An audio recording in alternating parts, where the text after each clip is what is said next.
understanding what the doctor is telling us, communicating what is wrong, and reading our prescriptions isn't always easy. But what about if you've got a learning difficulty?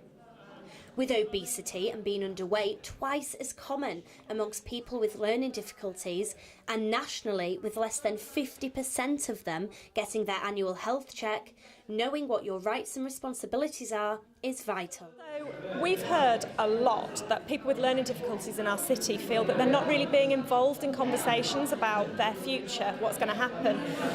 They feel that we've lost those conversations we used to have. And so what we really wanted to do was, with our amazing partners at York People First and Heidi at York Human Rights City, we wanted to bring people together and have some conversations about what matters to them, about health, human rights, and why these things are important. So far today we've talked about health action plans. These are really useful tools that allow people to take control of their own health and record what matters to them. So when they're talking to medical professionals, they've got it right there at their fingertips. They don't have to explain everything over and over again, and encouraging people to be able to proactively manage their own health and share things about what matters to them with people who are working with them.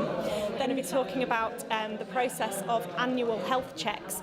That's a national programme where every single person with a learning difficulty should get a free annual health check with a GP. And at that health check, they can get into proactive monitoring of health conditions, so it can make sure it picks up on things like diabetes, heart conditions, and it gives people a chance to know, A, if they're all right, and B, if not, what treatment they can get. And this is really important because we've found that people with learning difficulties often die from diseases that are preventable.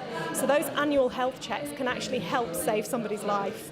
So we're hoping by telling people what an annual health check is, what should happen and what they should get out of it, will encourage more people with learning difficulties to be asking their GP, where's my annual health check?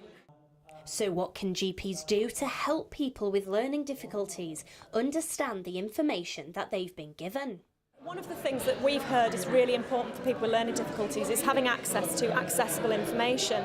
And we want all GPs in York to know about a website called Easy Health. On there you can download lots and lots of different people's health information done in an easy read format. So we're not saying every GP in York needs to figure out how to write easy read diabetes information.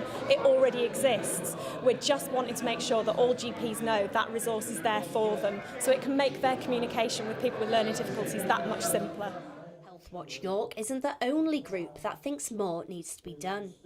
We were concerned that people were not having good health in York, that they weren't having health action plans, or that they didn't get their annual health check. It's really, really important because people have been for their annual health checks and it's thrown up other things.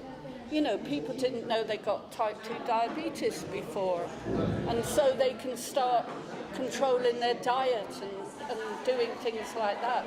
But even because people with learning difficulties find it so hard to talk about how they feel, you know, I've got a pain in my stomach or, you know, in my breast or somewhere, I think that having an annual health check can help throw up those kinds of problems.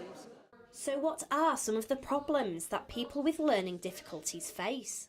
I think the accessible forms, because they're not very accessible at all, because it's all small print and there's loads of jargon, which people with learning disabilities find hard to do and understand.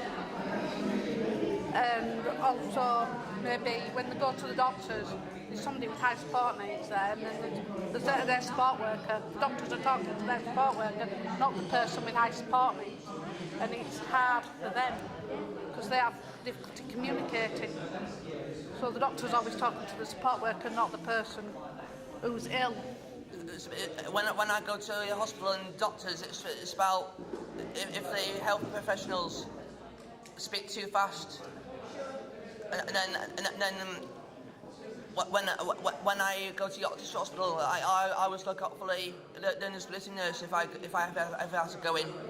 I think it's quite interesting because and now I'm talking about the eye, and that's more important. Sorry?